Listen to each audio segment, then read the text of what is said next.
Réception de 34 perroquets gris d'Afrique en provenance de l'Espagne. Pose de la première pierre des travaux de construction de l'université de Luango.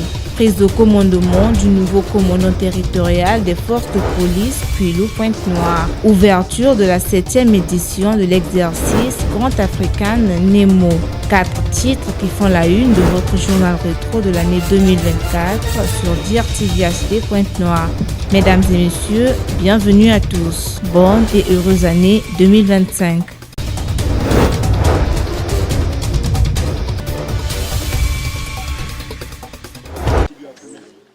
Trois morts et 2 blessés. Bilan de cet accident de circulation enregistré le 16 janvier dernier au pont de Lukenini dans la sous-préfecture de Kibangu sur la nationale numéro 5 dans le département du Niari. C'est ce véhicule transportant le manioc au rouille qui a fini sa course dans cette rivière située à 130 km de Dolisie. Le véhicule accidenté en provenance du PK 110 à la sous-préfecture de Moutamba se dirigeait à la frontière du Gabon. Les corps sans vie des 2 hommes et d'une femme et retirés de l'eau ont été placés à la conservation à la morgue municipale de Dolisie un jour après, c'est-à-dire le mercredi 17 janvier 2024. La route et le pont, bien dégradés, nécessitent une réhabilitation pour mettre hors danger les populations de cette partie de la République, lesquelles sollicitent l'implication des pouvoirs publics pour placer les panneaux de signalisation et démarrer les travaux imminemment. Comme il n'y avait pas les bornes, ils ont constaté, comme ils ont enlevé les bornes, là l'inconvénient va donc arriver à tous les camions. Ça arrivera encore d'autres un jour. Pendant qu'on n'a pas encore pensé mettre les bornes là signalent au moins le chauffeur les actions pour éviter qu'il y ait l'accident. Maintenant par contre, si on ne peut pas vite arranger les bornes là, ça ne doit pas faire longtemps, il y aura encore l'accident. Comme c'est surtout la voie qu'on pratique plus, les transporteurs, un peu le sommeil peut l'entraîner. Pendant qu'il va surprendre la place, il ne sera pas satisfait, il risquera de se mettre dans le trou. L'État doit au moins regarder, plus des accidents, plus de morts. Les garde-fous de ce pont-là doivent être placés avant que la station ne change de nom. Sinon, carrément, là, même là, la nuit, il y a encore un autre véhicule qui m'a signifié qu'il a été surpris du pont. Il y a les enfants qui sont même là, qui ont pensé qu'il faut essayer de mettre, de fermer les trous en ayant pour faciliter la circulation. Maintenant, pendant qu'ils vont encore fermer les trous, ils ferment le trou sans se rendre compte que les bornes ne sont pas placées. Et du coup, le véhicule va venir vite. Il restera aussi de mettre l'accident de la même façon que l'autre. Enfin, l'accident s'est produit entre les villages Maboudou et Loubeti.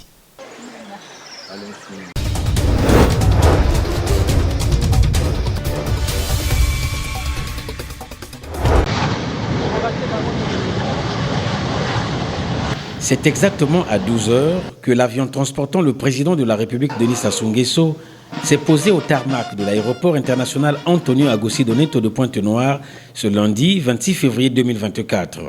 Aux premières loges de la haie d'honneur des officiels, le préfet du département du Kwilu, Paul Adam Dibouilou, Evelyne Titiele, maire de la ville de Pointe-Noire et les autorités militaires.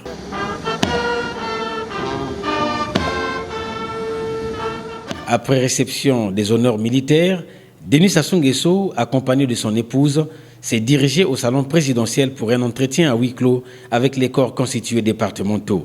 À l'esplanade de l'aéroport international Antonio Agostinho Neto, l'attendaient massivement les populations de Pointe-Noire et du Kwilu.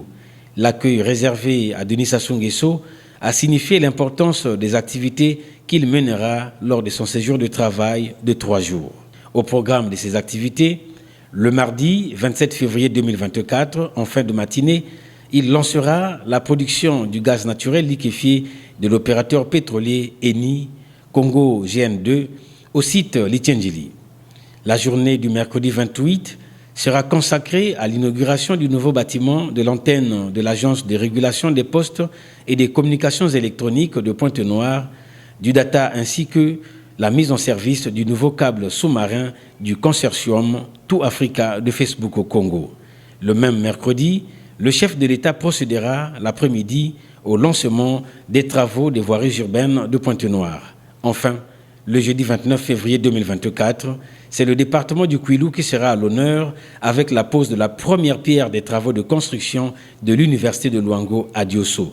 Un séjour de travail du président de la République est riche en activités qui rencontrent l'assentiment des populations de Pointe-Noire et du Kwilu.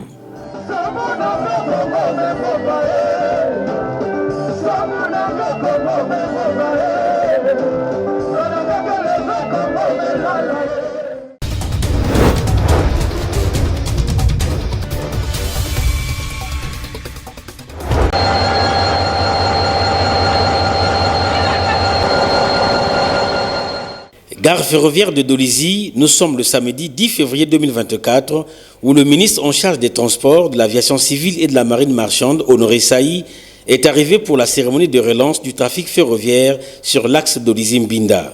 Et c'est le train Mbinda, ici réhabilité, qui fera l'affaire pour redonner le sourire aux populations de l'ex-ligne ferroviaire Komilog. La beauté des voitures de ce train réhabilité a suscité de l'admiration de ses élèves revenant de l'école. Le directeur général adjoint du chemin de fer Congo-Océan, représentant son directeur général, a devant les officiels et les travailleurs de la zone ferroviaire numéro 2 d'Olisie salué les efforts de la tutelle.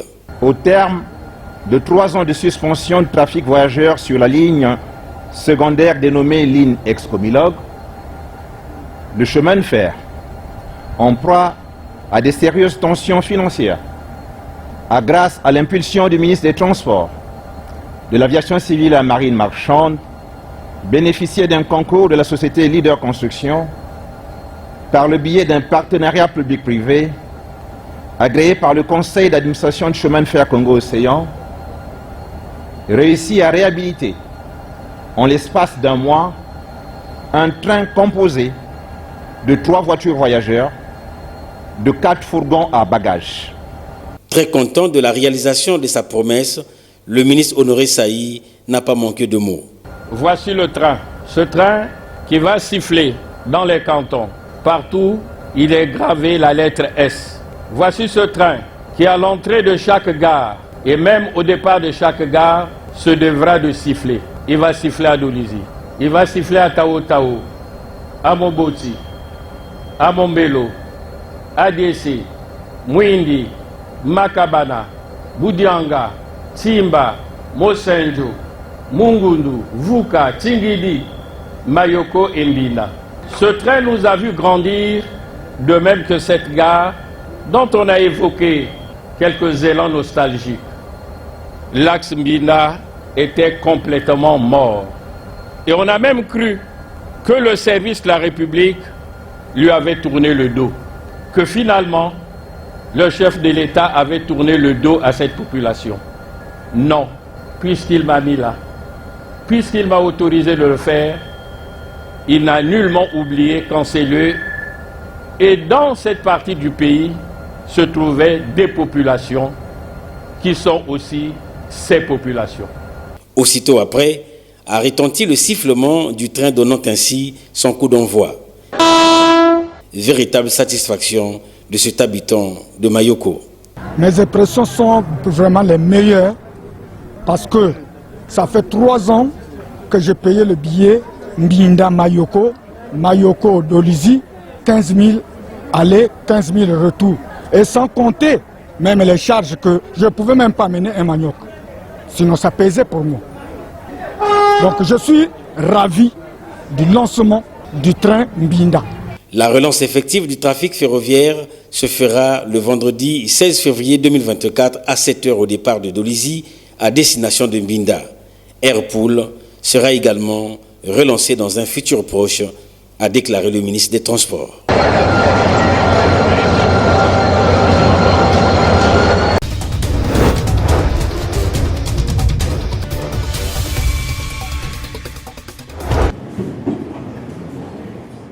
Les personnels des juridictions de Pointe-Noire et d'Olisie ont répondu le 30 janvier 2024 à l'appel d'Henri Bouka, premier président de la Cour suprême du Congo. Un appel pour restituer à ces sachants du droit le message du président du Conseil supérieur de la magistrature, président de la République, lors de l'audience solennelle de la rentrée judiciaire de la Cour suprême le 15 janvier 2024 à Brazzaville.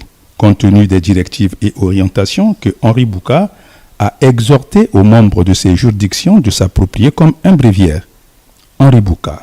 La raison principale de notre séjour aujourd'hui ici à Pointe-Noire, pour parler avec vous, avec les magistrats et les avocats de Dolisie, de Pointe-Noire, les huissiers de justice, les notaires, c'est la raison principale. C'est de nous amener, nous tous, à nous approprier les directives et les orientations du président du Conseil, du président de la République, président du Conseil, tel qu'il les a délivrés dans le message que vous avez écouté et que je me suis fait le devoir, il y a quelques instants, de vous distribuer. Et donc vous l'avez sous la main. Je veux qu'il soit à la fois, pour vous, un petit livre de poche. C'est un bon format à mettre dans la poche. Un livre de chevet, un mémento, pour regarder et se souvenir.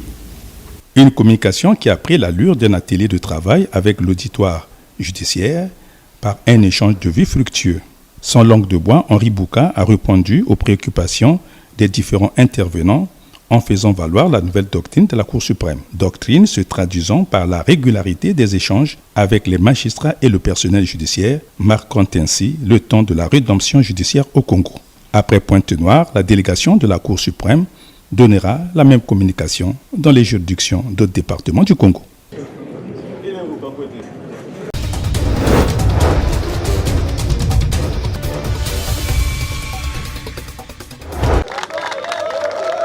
Accueilli par le sous-préfet de Luango, le président de la République, Denis Sassou Nguesso, a consacré le dernier virage de son séjour de travail à Pointe-Noire et au Kouilou à la pose de la première pierre des travaux de construction de l'université de Luango dans le département du Kouilou.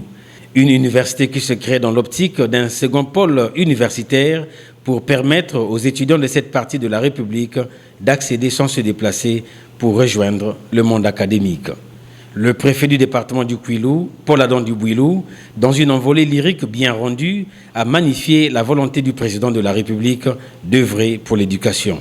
La cérémonie qui nous réunit ces jours est la matérialisation d'une ferme volonté, celle de poursuivre les efforts combien louables de son Excellence Monsieur le Président de la République, chef de l'État et de son gouvernement, pour donner à la jeunesse congolaise, encore une fois, un accès à la formation de qualité, à même de lui permettre d'assurer, avec enthousiasme et ambition, des connaissances que l'on puise aux sources éternelles de l'esprit et de la culture, afin de disposer des compétences plus adaptées aux exigences du marché du travail. Oscar Otoka, délégué général aux grands travaux, a quant à lui décrit les caractéristiques de ce vaste chantier qui abritera 70 bâtiments avec une capacité d'accueil de 20 000 étudiants. La ministre de l'Enseignement supérieur, de la Recherche scientifique et de l'Innovation technologique a salué la vision du chef de l'État. La construction de l'université de Luango résulte de la vision d'un homme, d'un bâtisseur, son Excellence, Monsieur le Président de la République, chef de l'État, Monsieur Denis Sassou Nguesso. Cette vision a une origine fort lointaine qui remonte à son enfance. Il s'agit de celle d'un enfant qui se trouve dans l'obligation, comme de nombreux enfants congolais, de se séparer de sa famille et de marcher sur de longues distances afin d'acquérir le savoir. Avec la bénédiction du Père et confronté aux interrogations de la mère, préoccupé ainsi que vous nous le rapportiez dans l'une de vos publications, je cite, « Comment vas-tu tenir bon là-bas? Qui te donnera à manger? Qui te fera vivre? Qui s'occupera de toi ?» Dans ce monologue, Excellence, Monsieur le Président de la République, vous répondiez, je cite, « Je ne connaissais pas la réponse. Je savais seulement que je voulais étudier. Je voulais apprendre et devenir quelqu'un. » Fin de citation. Bien avant, Hilaire Bouoyi, président du comité de pilotage du projet de création et de construction de l'université de Luango, a rappelé l'histoire de ce projet cher au président de la République. Ainsi, truelle à la main, le chef de l'État congolais Denis Sassou Nguesso a posé la première pierre des travaux tant attendus. Par la suite, il s'est imprégné des maquettes reflétant l'ensemble des ouvrages qui feront la beauté de cette troisième université publique du Congo.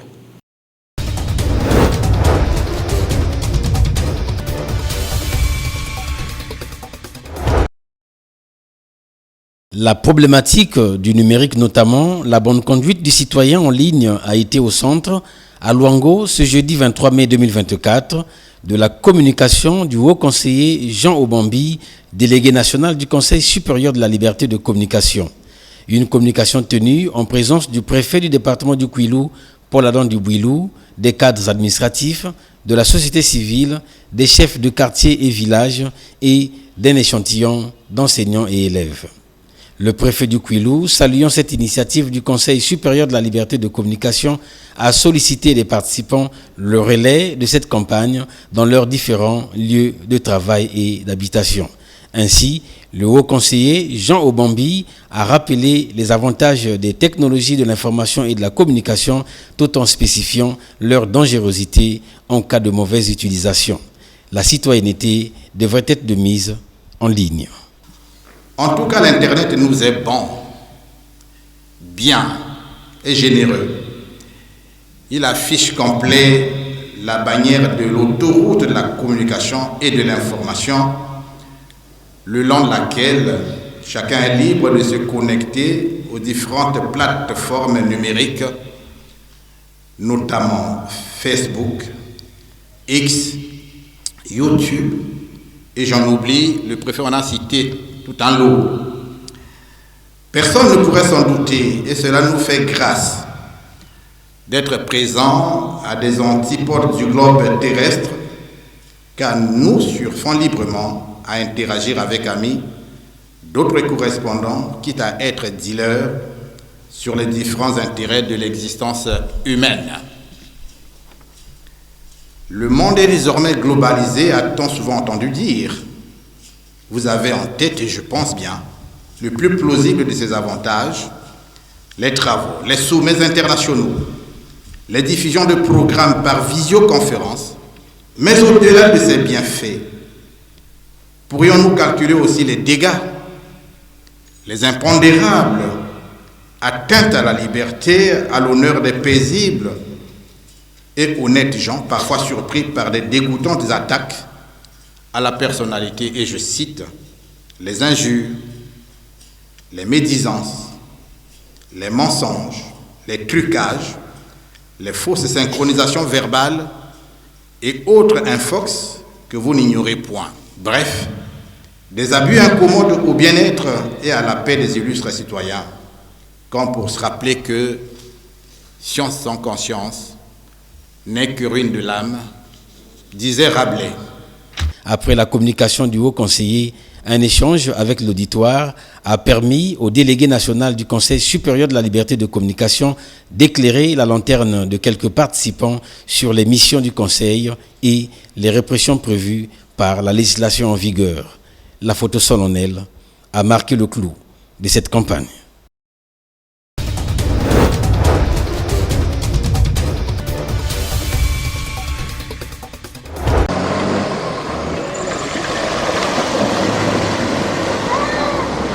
L'on se posera la question de savoir où nous nous retrouvons à travers ces images. Eh bien, la réponse est toute simple. Nous sommes ici sur l'axe Kimongo dans le département du Niari, route principale débouchant à Londelacaille, à 120 km de Dolisie. À 48 km de Dolisie, Kimongo Poste n'est plus que l'ombre de lui-même. À partir du village Bukupaka, la route est quasiment inexistante. Et les jeunes de ce village, citoyenneté oblige, ont décidé de créer des canaux d'évacuation des eaux pour faciliter la circulation des personnes et des biens. Et encore là, le travail est très grand et nécessite des grands moyens. L'exiguïté de la voie à cet endroit, à cause de la poussée d'herbes sauvages, a nécessité l'implication des populations riveraines. Les mares d'eau, ce n'est pas ce qui manque sur ce tronçon jusqu'au pont de Mukeke, coupée de la circulation depuis 2021. Les transporteurs exerçant sur cette route exposent leurs véhicules aux récurrentes pannes enregistrées au quotidien. En cette période pluvieuse, les chauffeurs sont confrontés à des zones boueuses comme celle-ci ayant immobilisé pendant plus d'un jour ce véhicule au triste sort des usagers. L'évacuation de la marchandise, notamment des denrées alimentaires périssables, devient un réel problème. Quelques personnes abordées sollicitent l'implication des pouvoirs publics tout en décriant leur calvaire. L'axe Kimongo-Londe-la-Caille, nous sommes vraiment en difficulté totale. En saison sèche, ça marche, mais en saison de pluie, vraiment, nous sommes en difficulté. Actuellement, là, le pont qui est coupé, vraiment, c'est Bukupaka. Nous, vraiment, c'est au bord de la moto. Nous apprêtons pour arriver à Londe-la-Caille. C'est vraiment difficile pour emprunter là jusqu'à Londe-la-Caille dans le véhicule. Ce n'est qu'au bord de la moto, mais voilà, même le pont, vous-même, vous voyez que c'est vraiment accidenté et c'est vraiment très difficile. Et nous voudrions que les autorités, ceux-là qui sont devant, qu'ils viennent au secours de nous, qui sommes enclavés. À partir du pont de Mokeke intervient le transbordement pour atteindre Londe-la-Caille. Seulement, le trafic sera bientôt arrêté. Là, on a vraiment des difficultés. On ne sait même pas comment on pourrait faire. Parce que là, à bientôt que le transport, on va arrêter ça. On n'arrive pas à Londe-la-Caille, c'est un problème d'abord d'état de la route et surtout du pont. Parce que la véritable colonne vertébrale de cette voie, c'est ce pont. Si le pont était en bon état, vraiment les populations et tous les engins à 4 roues, à 2 roues, passeraient sans problème. Donc c'est le pont de Mokeke qui est à l'origine de tout ça. Enfin, la situation de la route Kimongo-Londe-la-Caille avait fait l'objet d'une préoccupation lors de la descente parlementaire du collectif des sénateurs du Niari.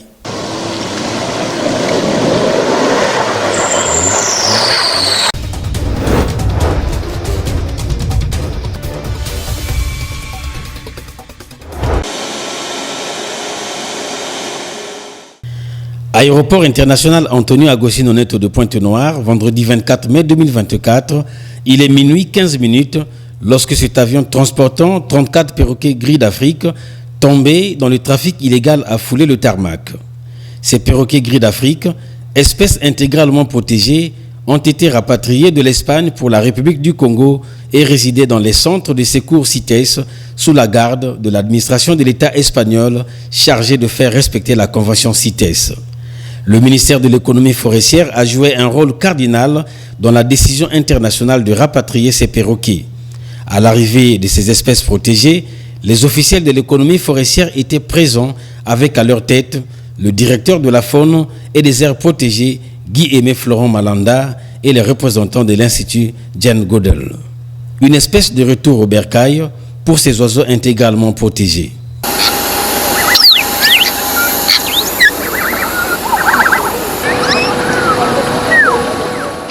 Une fois le contrôle effectué, le représentant du ministère de l'économie forestière peut enfin s'exprimer. Le ministre de la Transition écologique d'Espagne avait fait cette saisie de 34 spécimens de perroquets gris du Gabon. Et en septembre 2023, le DG de l'économie forestière, responsable de l'organe de gestion CITES du Congo, avait fait une visite de ces 34 perroquets. Au cours de cette visite, il avait été arrêté que ces perroquets soient rapatriés vers le Congo, ce après plusieurs examens éthologiques, biologiques, qui ont déterminé la provenance de ces espèces, qu'elles provenaient effectivement du Congo-Brazzaville. Cette action est une preuve du respect des conventions internationales par l'État congolais. Cette action prouve que la République du Congo est un pays qui respecte les conventions internationales en matière de lutte contre le trafic illégal des espèces de faune et de flore menacées d'extinction. Cette action démontre également les efforts inlassables de Mme Rosalie Matondo, ministre de l'économie forestière, dans la préservation de la biodiversité. Aux premières heures de la levée du soleil, il a été question de procéder à leur relâchement à la réserve naturelle de Chipunga. Ce matin, on a procédé à leur relâchement dans ce grand cage de quarantaine. Et ici, ce cage servira de rééducation parce qu'ils ont fait un long voyage. Et à l'issue de ce voyage, il y a eu quand même un stress. Dans cette quarantaine, ils vont être nourris, soignés, suivis par des vétérinaires. Et dès que le vétérinaire, parce qu'il y a un pool de vol qu'ils vont essayer de calculer. Les vétérinaires savent comment ça se calcule ou les spécialistes en faune. C'est ici l'occasion d'interpeller tous les trafiquants illégaux d'animaux qui sont déjà dans le viseur des services compétents.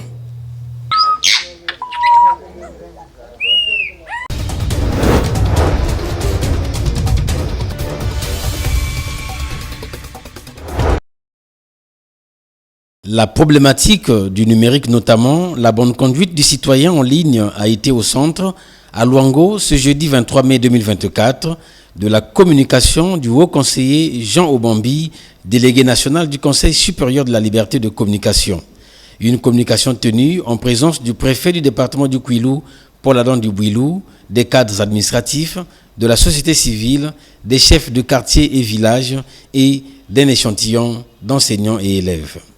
Le préfet du Kwilu, saluant cette initiative du Conseil supérieur de la liberté de communication, a sollicité les participants le relais de cette campagne dans leurs différents lieux de travail et d'habitation. Ainsi, le haut conseiller Jean Obambi a rappelé les avantages des technologies de l'information et de la communication tout en spécifiant leur dangerosité en cas de mauvaise utilisation. La citoyenneté devrait être de mise en ligne. En tout cas, l'Internet nous est bon, bien et généreux. Il affiche complet la bannière de l'autoroute de la communication et de l'information, le long de laquelle chacun est libre de se connecter aux différentes plateformes numériques, notamment Facebook, X, YouTube, et j'en oublie, le préfet en a cité tout en lot.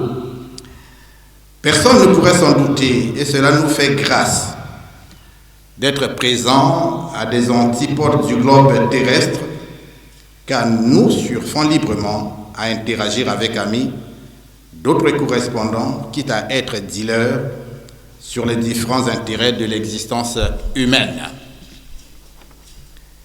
Le monde est désormais globalisé, a-t-on souvent entendu dire.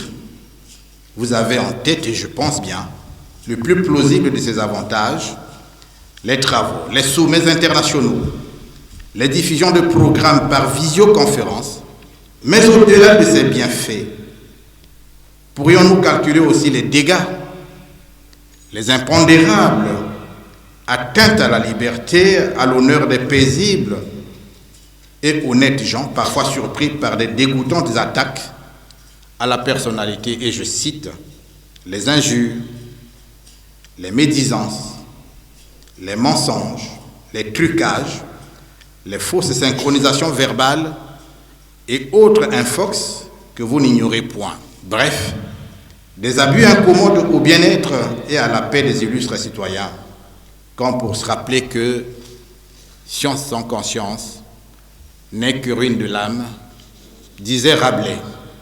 Après la communication du haut conseiller, un échange avec l'auditoire a permis au délégué national du Conseil supérieur de la liberté de communication d'éclairer la lanterne de quelques participants sur les missions du Conseil et les répressions prévues par la législation en vigueur.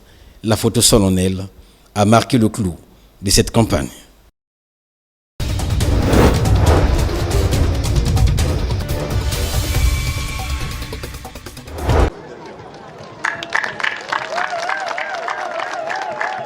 Les ministres Bruno Jean-Richard Itoa des hydrocarbures et Jean-Luc Moutou de l'enseignement préscolaire, primaire, secondaire et de l'alphabétisation ont officiellement inauguré le complexe scolaire d'enseignement général Jean-Baptiste Atiloutar de Chiminji dans le département de Pointe-Noire à la sous-préfecture de Tchamanzassi le vendredi 4 octobre 2024. Cette réalisation s'inscrit dans le droit fil de la responsabilité sociétale de la Société nationale de pétrole du Congo SNPC en sigle, ce qui a justifié la présence de Raoul Ominga, son directeur général.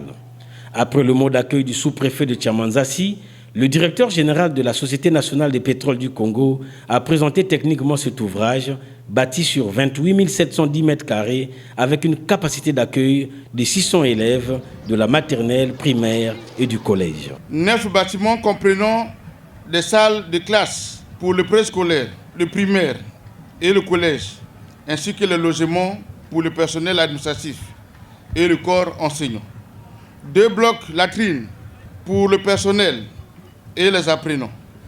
Un système d'adduction d'eau potable constitué de 2 forages, un château d'eau et une borne de fontaine doublée d'un collecteur d'eau de pluie. Pour permettre de bonnes conditions d'apprentissage à nos enfants, la SNPC met également à la disposition du complexe scolaire des équipements suivants.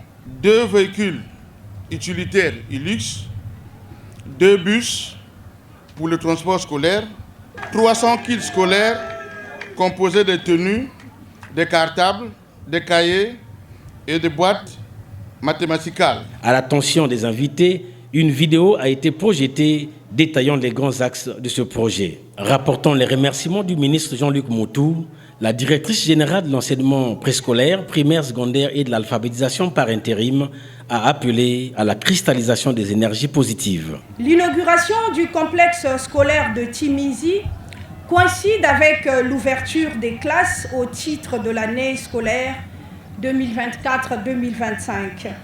Elle nous donne à cet effet l'opportunité de replacer les problématiques qui gravitent autour de l'éducation de nos enfants et de nos jeunes au cœur de préoccupations majeures.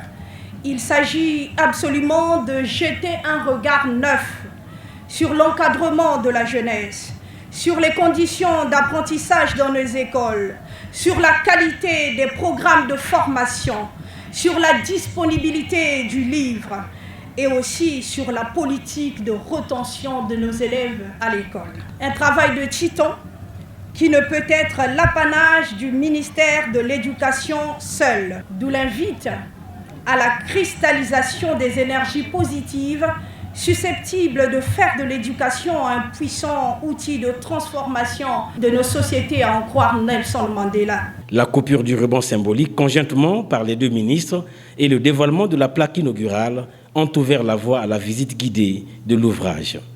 Cette cérémonie a été précédée de celle tenue dans le même cadre à Oyo, dans le département de la Cuvette centrale.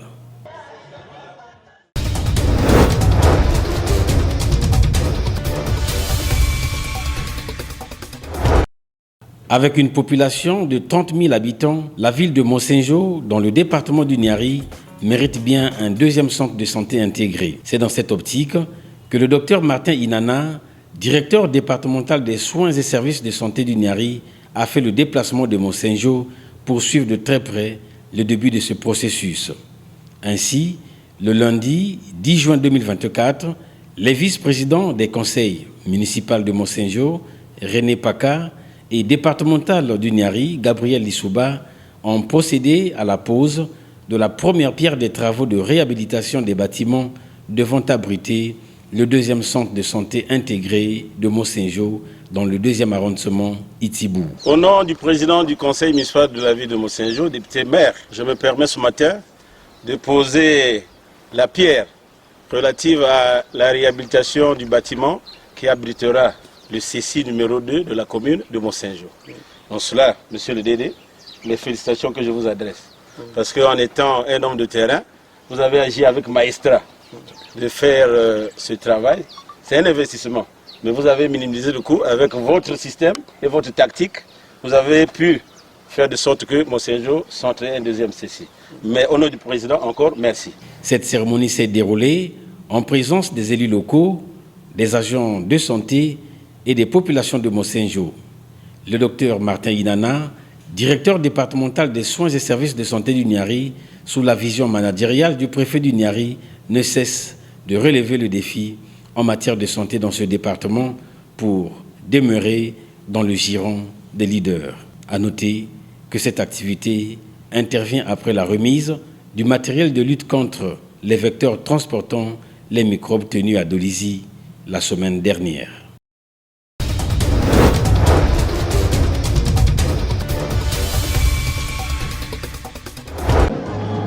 Ces bâtiments flambant neufs abritant le centre de santé intégré de Yanga, dans la sous-préfecture de Mandingoka et Okwilu, est un don de l'opérateur pétrolier Perenco. La réception de ces bâtiments a été faite en présence de l'épouse du chef de l'État, Antoinette Sassou Nguesso, le lundi 17 juin 2024, au cours de cette cérémonie placée sous ses auspices, en compagnie du Premier ministre chef du gouvernement, Anatole Coliné Makosso. Herbin Joseph Fouti, sous-préfet de Madingo-Kai, a traduit les sentiments d'allégresse éprouvés par les populations relevant de sa tutelle. Du côté des donateurs, le directeur général de Perenco, Stéphane Barque, prenant la parole pour la circonstance, a ressorti les valeurs fondamentales et sociétales de sa structure. Chez Perenco, nous sommes guidés par des valeurs fondamentales qui façonnent chacune de nos actions. La passion, le courage, la confiance, la responsabilité, l'humilité, l'intégrité et l'optimisme. Nos objectifs en matière de RSE sont clairs.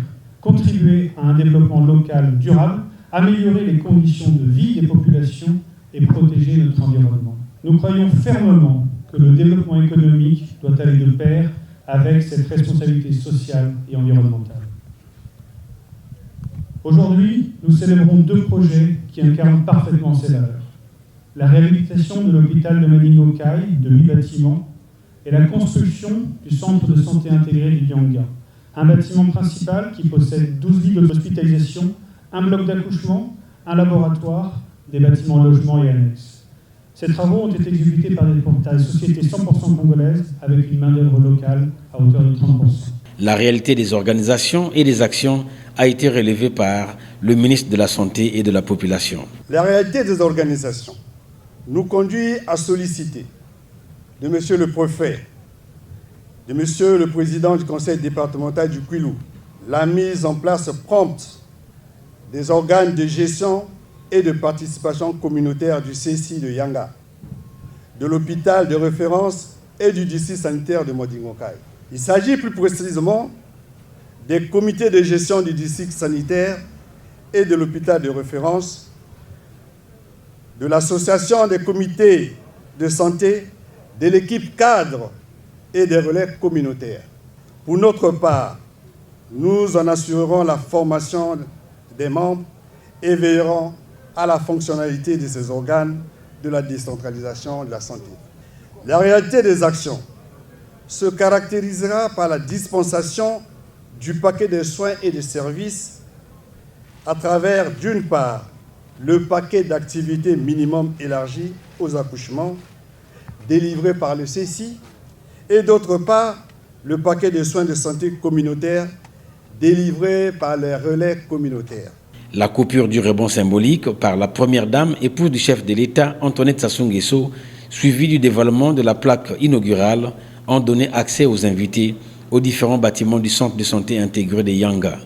La cérémonie s'est soldée par une donation d'une ambulance au centre de santé intégré par l'épouse du chef de l'État. Perenco n'est pas à sa première action sociétale dans les départements du Kwilu et de Pointe-Noire.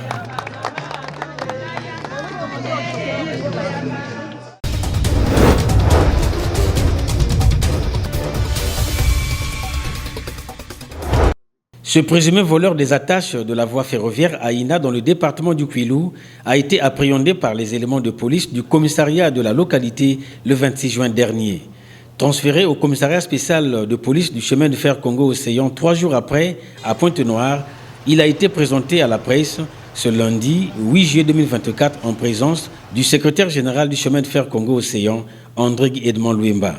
Avant sa présentation, le 5 juillet 2024, il a été question de repartir sur les lieux à Inda où les faits relatifs à cet acte répréhensible ont été reconstitués. Acceptant les faits qui lui sont reprochés, ce citoyen congolais de la quarantaine révolue a expliqué devant la police et quelques cadres du chemin de fer Congo-Océan son mode opératoire. Ces accessoires ciblés ne sont autres que les tire-fonds et les plaquettes d'appui servant de fixation des rails aux traverses. Cette ferraille est par la suite vendue dans les différentes fonderies partenaires de ces présumés malfrats. Le secrétaire général du chemin de fer Congo-Océan, très indigné, est sorti de sa réserve. C'est un fait triste et malheureux parce que nous ne mesurons pas l'importance de cette société pour le Congo.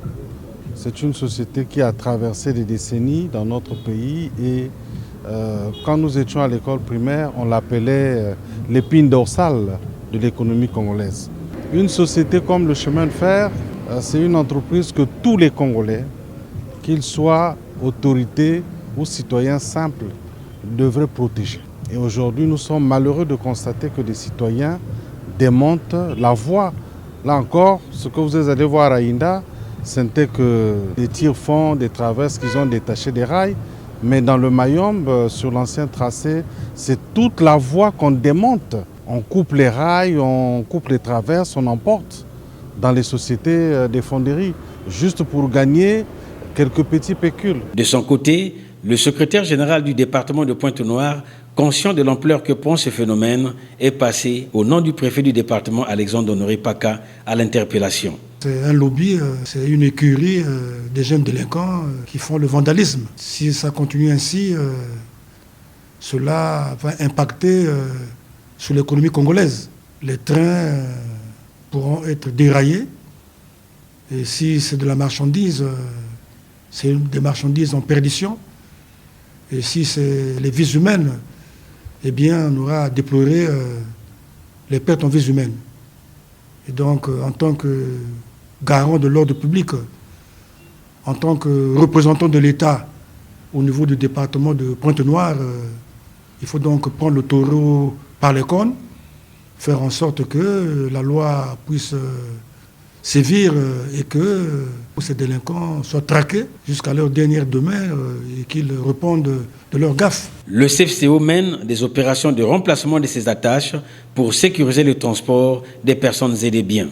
Pendant que le chemin de fer Congo-Océan se bat sous l'autorité du ministre des Transports pour redorer son blason, ces genres d'actes doivent être punis conformément à la loi.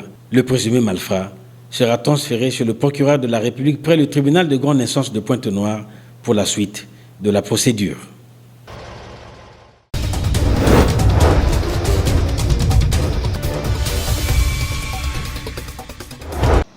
Une réception dans ce cadre de villégiature de la ville océane, place de bonnes humeurs, le vendredi 14 août 2024, pour la présentation du cabinet d'affaires Winner Business Consulting, WBC en abrégé. Un cabinet d'affaires reposé sur 3 pôles, à savoir le conseil en investissement, l'accompagnement juridique et fiscal, puis la formation. Une brochette d'invités a pris part à cette soirée dînatoire pour comprendre le contenu du cabinet déjà cité. Son directeur gérant, Edgar Marien Mitingou, congolais de souche, est un juriste fiscaliste sorti de l'université Marion Ngouabi. Cet expérimenté en la matière a roulé sa bosse dans plusieurs cabinets d'affaires nationaux et internationaux en qualité de consultant juridique et fiscal. Avec un curriculum vitae très riche, le directeur gérant du cabinet Winner Business Consulting a plusieurs partenaires dans ceux-ci venus de la France rien que pour cet événement. La présentation du cabinet a été faite par Angela Mokoko, responsable communication de la structure. Copié du style français et anglo-saxon, notre cabinet regroupe une variété de compétences, composées des juristes, fiscalistes, auditeurs fiscaux et RH. La particularité du cabinet Winner Business Consulting est celle d'apporter une assistance juridique, fiscale et une réponse en matière de conseil en investissement. S'agissant du conseil en investissement, nous apportons des renseignements juridiques, fiscaux et douaniers aux investisseurs étrangers qui souhaitent investir au Congo. La soirée a été agrémentée par des témoignages émouvants du cabinet d'affaires par des partenaires retenant pour la plupart l'attention de l'auditoire. Ceux qui ont des projets, des personnes qui souhaitent investir, parfois qui hésitent, qui ne savent pas le domaine dans lequel se lancer. En contactant le cabinet Winner, nous sommes là. Nous allons les conseiller effectivement, leur montrer les avantages du point de vue de la législation congolaise, juridique, fiscaux que présente chaque type d'activité. Au terme de la cérémonie, le directeur gérant a été très précis. Il a été question pour nous, au cabinet Winner Business Consulting, de remercier tous nos clients avec lesquels nous travaillons depuis un bon bout de temps. De remercier pour la confiance qu'ils n'ont cessé de faire et d'apporter au cabinet Winner Business Consulting. Vous êtes sans oublier que c'est toujours difficile ou parfois hésitant de travailler avec un Congolais. Et on ne sait pas pourquoi. Mais depuis un certain temps, nous avons des Congolais qui nous font confiance, qui nous confient leurs dossiers et ils sont aussi contents de notre rendu. C'est la raison pour laquelle nous avons pensé organiser aujourd'hui ces retrouvailles pour pouvoir leur remercier et leur renouveler notre confiance. La deuxième raison fondamentale, c'était de lancer un cri d'alarme aux chefs d'entreprise qui jusqu'alors hésitaient encore de faire confiance au cabinet d'affaires Winner Business Consulting. Notre présence apporte de la valeur ajoutée dans le cadre du développement économique du Congo. Le message que je vais peut-être lancer, c'est demander aux autorités de faire confiance aux fils et filles du Congo. Enfin, le cabinet d'affaires WBC a été créé le 17 novembre 2017, puis est représenté au Gabon et en France.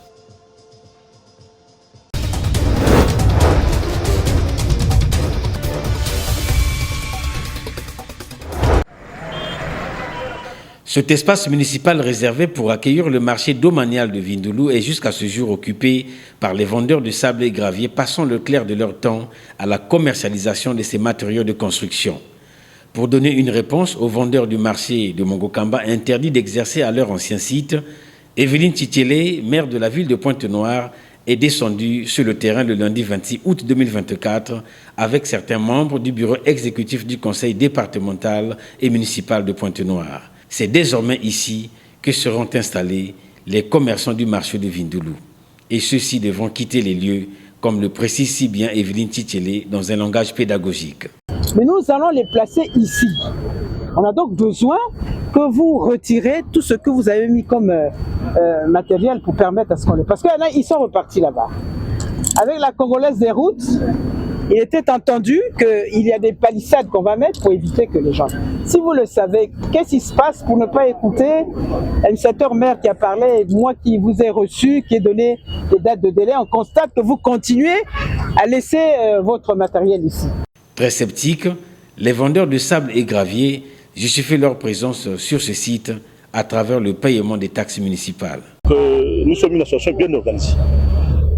On peut quand même occuper un site qui appartient à l'État de façon irresponsable. Effectivement, nous payons au trésor public. Nous avons des quittances. Oui, nous avons des quittances. Un compromis sera certainement trouvé pour délocaliser ces vendeurs de sable et gravier. Seulement, ils sont tenus de libérer simplement cet espace, a signifié la présidente du bureau exécutif du conseil départemental et municipal, maire de la ville de Pointe-Noire. On a besoin que vous retirez tout ce que vous avez mis comme...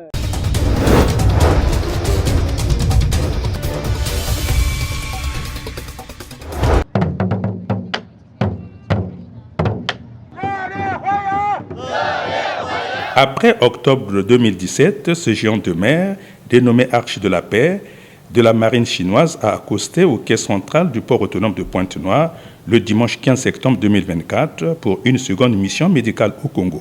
Un équipage de 381 marins a été accueilli par les autorités civiles et militaires des départements de Pointe-Noire et du Kwilu.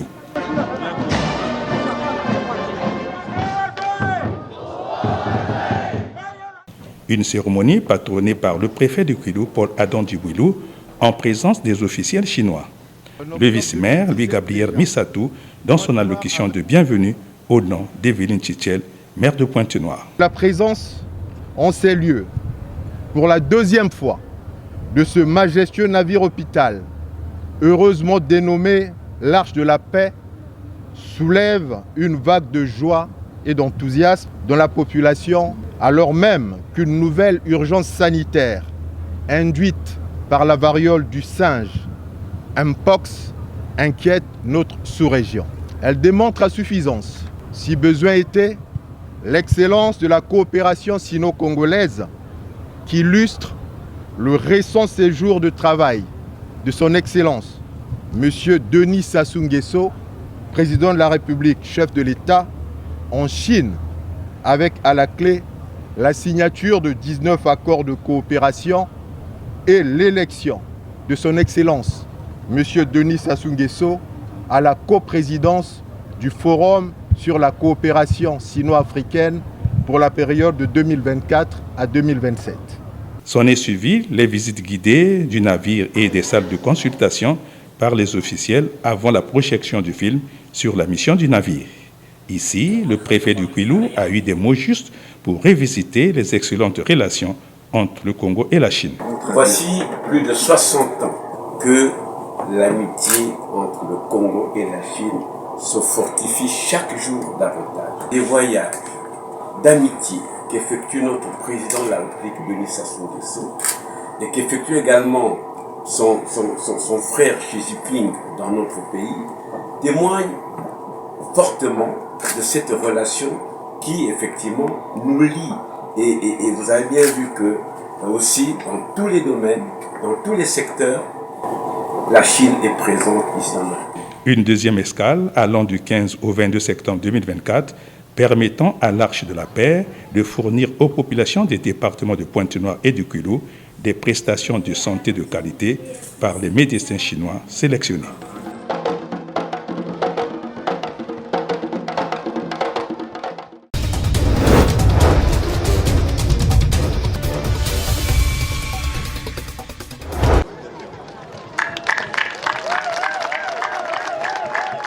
Les ministres Bruno Jean-Richard Itoa des hydrocarbures et Jean-Luc Moutou de l'enseignement préscolaire, primaire, secondaire et de l'alphabétisation ont officiellement inauguré le complexe scolaire d'enseignement général Jean-Baptiste Atiloutar de Timinji dans le département de Pointe-Noire à la sous-préfecture de Tchamanzassi le vendredi 4 octobre 2024. Cette réalisation s'inscrit dans le droit fil de la responsabilité sociétale de la Société nationale de pétrole du Congo, SNPC en sigle, ce qui a justifié la présence de Raoul Ominga, son directeur général. Après le mot d'accueil du sous-préfet de Tchamanzassi, le directeur général de la Société nationale des pétroles du Congo a présenté techniquement cet ouvrage, bâti sur 28 710 mètres carrés, avec une capacité d'accueil de 600 élèves de la maternelle, primaire et du collège. 9 bâtiments comprenant des salles de classe pour le préscolaire, le primaire et le collège, ainsi que le logement pour le personnel administratif et le corps enseignant. 2 blocs latrines pour le personnel et les apprenants. Un système d'adduction d'eau potable constitué de 2 forages, un château d'eau et une borne de fontaine doublée d'un collecteur d'eau de pluie. Pour permettre de bonnes conditions d'apprentissage à nos enfants, la SNPC met également à la disposition du complexe scolaire des équipements suivants. 2 véhicules utilitaires Hilux, 2 bus pour le transport scolaire, 300 kits scolaires composés de tenues, de cartables, de cahiers et de boîtes mathématicales. À l'attention des invités, une vidéo a été projetée détaillant les grands axes de ce projet. Rapportant les remerciements du ministre Jean-Luc Moutou, la directrice générale de l'enseignement préscolaire, primaire, secondaire et de l'alphabétisation par intérim a appelé à la cristallisation des énergies positives. L'inauguration du complexe scolaire de Timinji coïncide avec l'ouverture des classes au titre de l'année scolaire 2024-2025. Elle nous donne à cet effet l'opportunité de replacer les problématiques qui gravitent autour de l'éducation de nos enfants et de nos jeunes au cœur de préoccupations majeures.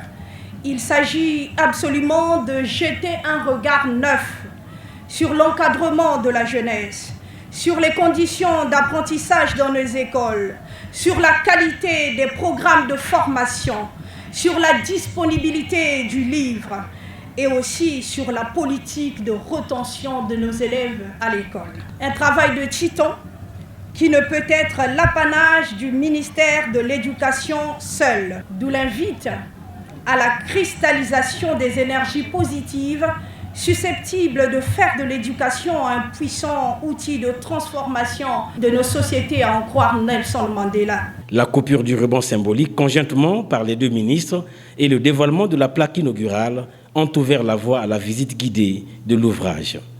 Cette cérémonie a été précédée de celle tenue dans le même cadre à Oyo, dans le département de la Cuvette centrale.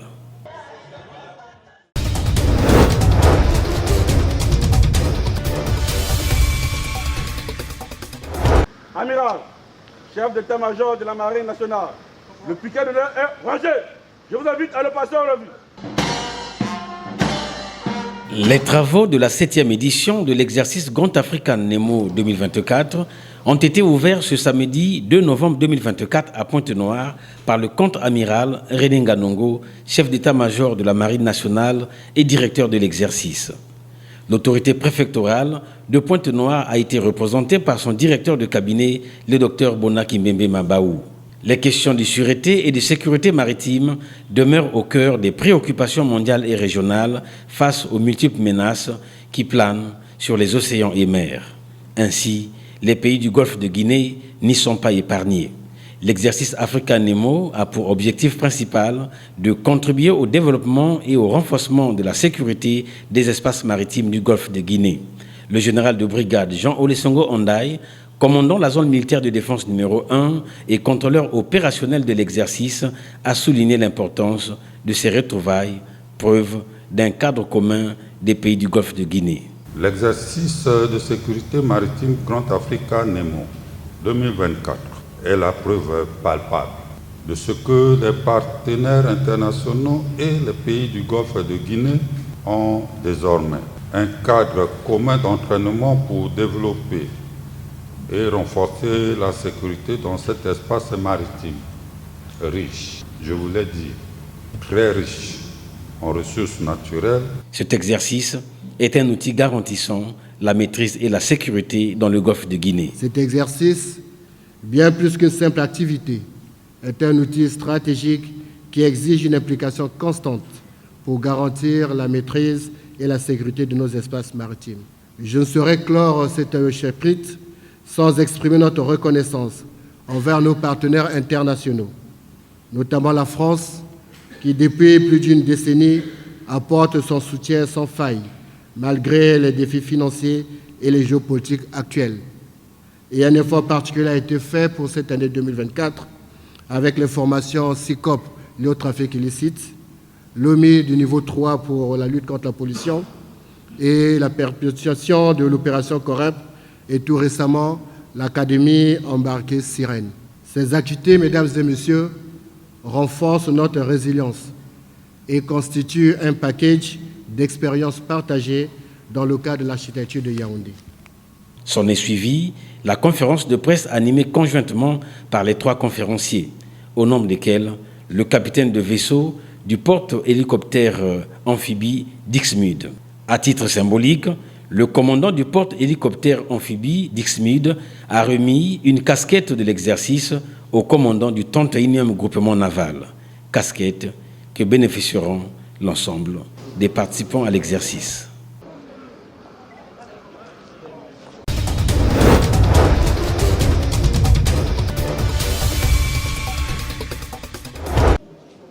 Le 4e conclave des inspecteurs du travail, qui s'est tenu du 25 au 27 novembre 2024 à Pointe-Noire, a baissé ses rideaux par une moisson à l'attente des participants. Pendant ces 3 jours, les 80 inspecteurs et les experts du travail, réunis en panel de discussion et des travaux en atelier, ont bâti un plan stratégique pour la conformité générale en matière de relations et conditions de travail. Une manière de valoriser la fonction de l'inspecteur du travail en vue de tracer de nouvelles perspectives à venir. 2 moments ont constitué la toile de fond de cette cérémonie, dont la lecture du communiqué final axé sur les recommandations des participants. Au terme des travaux relatifs au 4e conclave des inspecteurs du travail, les participants ont adopté les recommandations suivantes.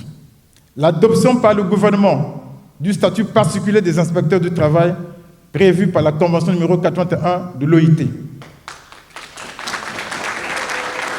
La dotation des directions départementales du travail de moyens roulants leur permettant d'atteindre leurs cibles en matière de conformité.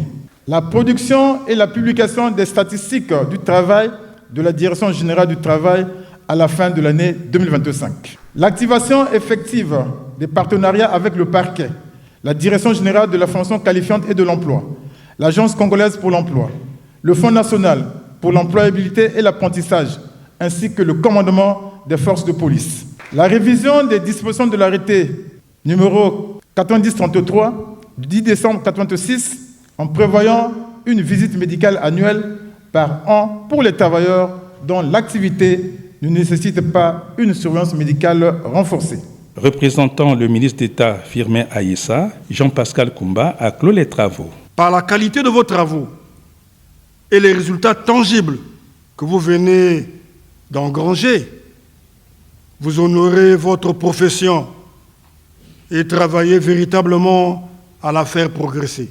Bien plus, vous faites honneur au service public du travail que vous représentez tous, tant que vous êtes. Soyez donc sincèrement remerciés ici, car vous apportez admirablement votre pierre à l'édification d'une administration publique performante au cœur des engagements de son Excellence, Monsieur le Président de la République et du gouvernement de notre pays. Avec cette moisson de résultats, bien de défis que vous vous étiez donnés viennent d'être relevés. Certes, mais d'autres défis prennent corps maintenant. La clôture du 4e conclave des inspecteurs du travail à Pointe-Noire, un rendez-vous du donner et du recevoir, traduisant la volonté des participants à la responsabilité pour atteindre des objectifs efficients de leur profession. Ultime partie.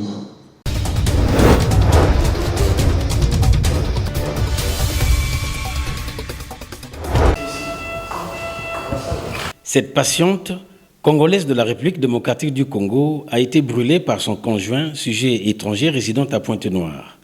Admise à l'hôpital général Adolphe Cissé le mercredi 6 novembre 2024, elle a reçu ce jeudi 7 novembre la visite de la procureure de la République près le tribunal de grande instance de Pointe-Noire, Stéphanie Souvenir Tibi Ititi, laquelle, accompagnée de ses collaborateurs, a été préalablement reçue par le docteur Lambert Chakirou, directeur général de l'hôpital général Adolphe Cissé. Aussitôt après le briefing avec la tutelle de cet hôpital, la procureure et sa suite se sont rendus au service de réanimation Grand Brûlé, où se trouve la victime. Que s'est-il réellement passé à Ngoyo, lieu de son habitation, avec son conjoint auteur de cet acte odieux? À cette interrogation, nous n'avons pas eu des informations précises au moment où l'enquête est en cours et le présumé auteur de cet acte odieux se trouve gardé à vue. La procureure de la République près le tribunal de grande instance de Pointe-Noire, très touchée après cette visite, explique les faits. Hier, à 2h du matin, les services de police ont été appelés à intervenir en urgence pour secourir une dame victime des violences conjugales de la part de son concubin. Arrivés sur les lieux, les policiers ont découvert une scène d'horreur parce que c'en est une.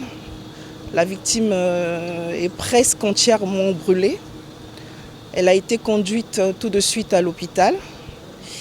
Et ce matin, je suis descendue ici à l'hôpital pour m'enquérir de la situation, de l'état de la victime, lequel, selon les médecins traitant des propos du directeur général de l'hôpital, lequel état, je disais, est très préoccupant en raison de ce que la dame est brûlée à près de 90% de sa surface corporelle est atteinte.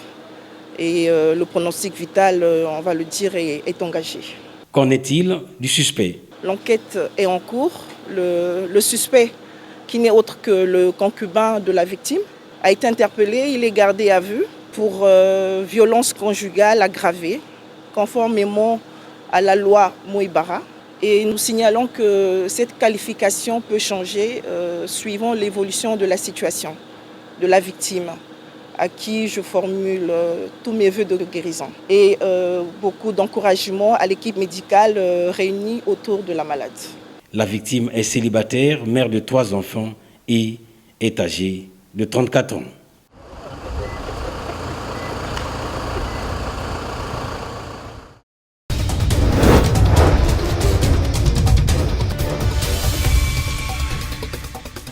Vous avez restitué 8,6 millions. Des emprisonnements de 15 ans, de travaux forcés et de 2 ans assortis du sursis, telles sont les peines globalement retenues pour les accusés dans l'affaire du vol de 100 millions de francs CFA au domicile du patron de la société chinoise Hongwei à Pointe-Noire. Cet acte répréhensif enregistré le 4 septembre dernier, a fait l'objet d'une des grandes affaires passées en public à la session criminelle de la Cour d'appel de Pointe-Noire.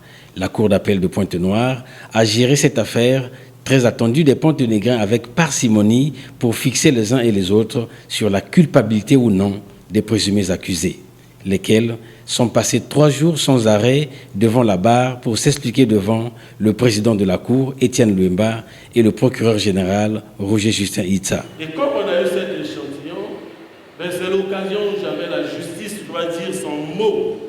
La société OneWay a été identifiée comme cible.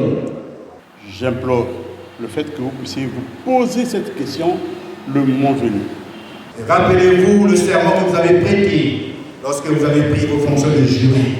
Les avocats des deux parties ont bien joué leur partition, mais finalement, le verdict est tombé. Statuant publiquement, contradictoirement, en matière criminelle en premier et dernier ressort, sur l'action publique, déclare l'accusé Badinga Bonazebi Joseph, non coupable des faits de recel de vol aggravé mis à sa charge. En conséquence, prononce son acquittement pur et simple, sans peine ni dépens. En revanche, déclare Silulu Lufuku-Drej, Mukoko Dieu merci, Binonkazi Donald, Madjengila Jordel Ange et Badinga Izariet, coupables du crime de vol aggravé et d'association de malfaiteurs mis à leur charge.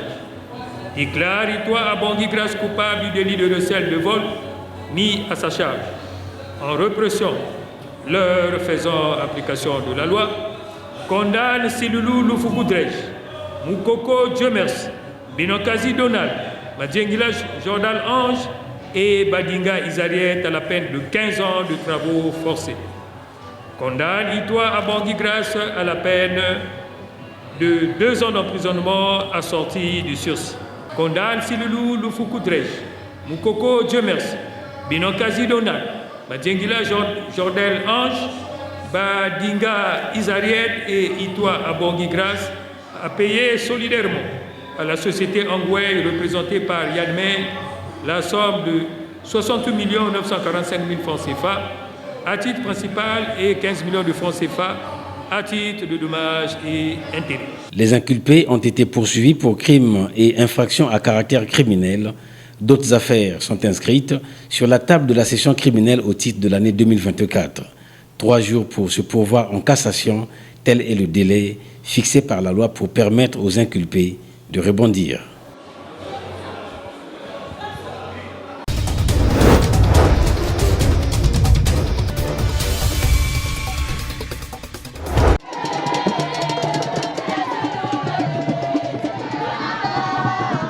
C'est sous le thème Mvouti hier, aujourd'hui et demain que Anatole Kolene-Makosso, Premier ministre chef du gouvernement, a lancé officiellement le samedi 7 décembre 2024 les festivités du centenaire de Mvouti.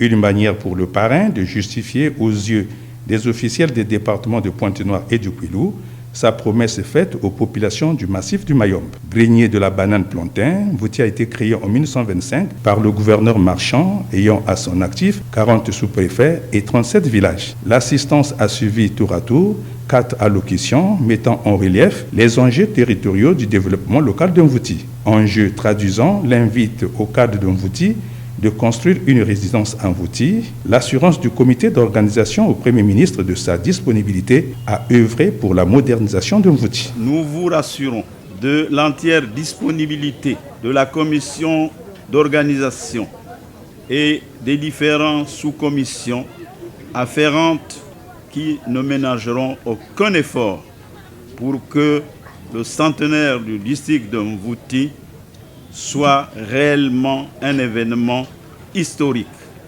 qui sera écrit en lettres d'or sur le fronton de la mémoire collective. Évocation sur l'histoire de Mvouti qui se confond avec celle du Mayombe, du chemin de fer Congo-Océan et de sa subdivision clanique. Des allocutions saluées par l'intermède musical de l'artiste Bongo Profeta, rendant hommage aux martyrs de Mvouti.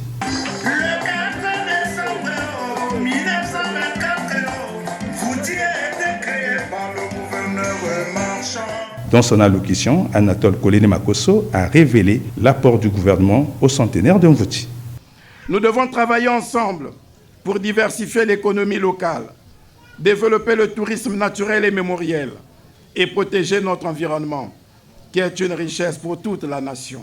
L'avenir de Mvouti repose sur ses habitants, en particulier sur ces jeunes et ces femmes qui portent en eux l'espoir d'une communauté encore plus forte et plus dynamique. En tant que gouvernement, nous réaffirmons notre engagement à accompagner vos initiatives et à soutenir les projets structurants qui feront de Mvouti un modèle de transformation locale. Ces actions ne sont pas seulement essentielles pour Mvouti, mais elles s'inscrivent dans la vision de développement durable portée par le président de la République, son Excellence Denis Sassou Nguesso. Il m'a d'ailleurs chargé de vous dire qu'il enverra personnellement son épouse dans les tout prochains jours, Maman Antou, pour mettre en service l'hôpital de base de Mvouti actuellement en construction et dont les travaux d'achèvement sont accélérés et très avancés. Il m'a chargé de dire à la jeunesse d'intérioriser son message qu'il lui a adressé lors de son discours sur l'état de la nation le 28 novembre 2024.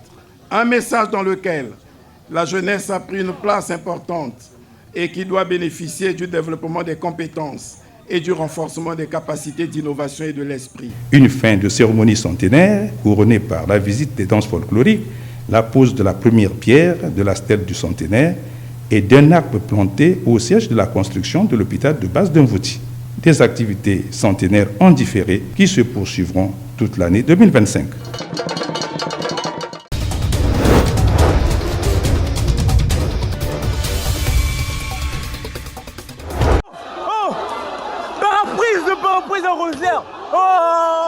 Au moment où se poursuivent les enquêtes de police judiciaire sur les violences causées par les élèves des lycées Poitiers-Bernard, Pointe-Noire 2 et Trois-Glorieuses ayant défrayé la chronique de la ville de Pointe-Noire, la procureure de la République près du tribunal de grandes instances de Pointe-Noire, Stéphanie Souveni Tibi Ichiti, a organisé ce jeudi 12 décembre 2024 un point de presse pour édifier l'opinion sur l'évolution du dossier des élèves impliqués dans les exactions et violences à caractère pénal, désapprouvant la loi scolaire en vigueur au Congo. Avant l'audience publique du vendredi 12 décembre 2024, 7 prévenus élèves ont été présentés à la presse devant le corps judiciaire. Des violences proscrites qui ont motivé la communication de la procureure. Ces 2 dernières semaines, nous avons déploré des actes de violence perpétrés par des élèves ayant touché plusieurs établissements scolaires de la ville, à savoir les lycées Poitiers-Bernard, Pointe-Noire 2 et Trois-Glorieuses.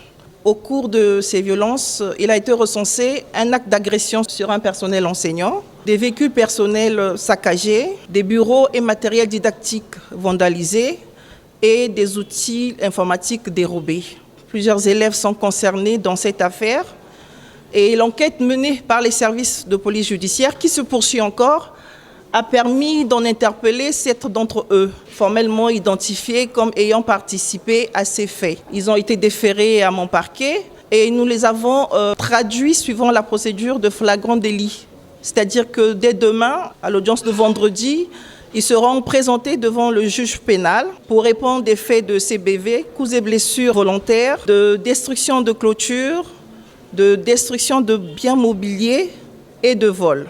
De tels agissements de la part des élèves, des agissements qui ne s'expliquent pas, sont inadmissibles et ce sont des actes à proscrire. Dans le même fil d'idées, la procureure de la République met en garde. Je tiens à rappeler aux parents et aux élèves, face aux éléments perturbateurs dans les écoles, le mot d'ordre est tolérance zéro désormais. C'est-à-dire que tous les élèves, tous ceux qui auront choisi délibérément de transformer ces lieux d'apprentissage en arène de combat, subiront les foudres de la loi. Et le parquet de la République s'assurera de requérir à leur encontre des peines d'emprisonnement fermes. Sachant que le statut d'élève ne garantit aucune impunité, ces élèves qui seront traduits devant le juge pénal se verront appliquer la rigueur de la loi au regard de leurs actes inciviques.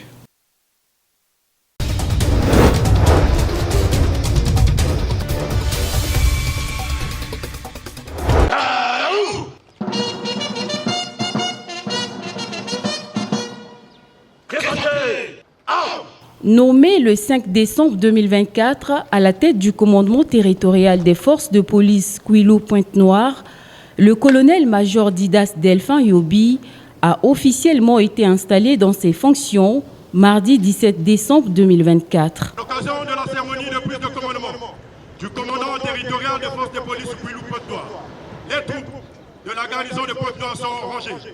C'était dans une cérémonie patronnée par le général de police de première classe, commandant des forces de police André Fils Obameitou, en présence des autorités politico-administratives et militaires. Après la lecture du décret portant nomination du nouveau commandant territorial des forces de police Kouilou-Pointe-Noire, l'étendard a été mis en place pour la suite du rituel de sa prise de commandement, notamment sa remise au patron de la police par le commandant territorial sortant, puis le transfert de l'étendard au commandant territorial à l'honneur. Officiers, sous-officiers du commandement territorial des forces de police Kouilou-Pointe-Noire, à compter de ce jour, vous reconnaîtrez comme chef le colonel-major Didas Delphin Yobi ici présent. Vous lui obéirez en tout ce qui vous commandera pour l'intérêt du service, l'exécution des règlements, l'observation des droits de la République et pour le succès des forces de police conformément à la Constitution.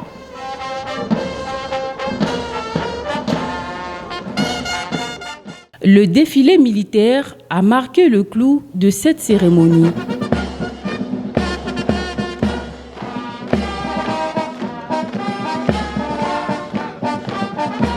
Le colonel-major Didas Delphin Yobi, détenteur d'un Master 2 en sciences politiques des sécurités intérieures, succède au général de police de première classe Jean-Pierre Okiba, actuellement commandant au second des forces de police.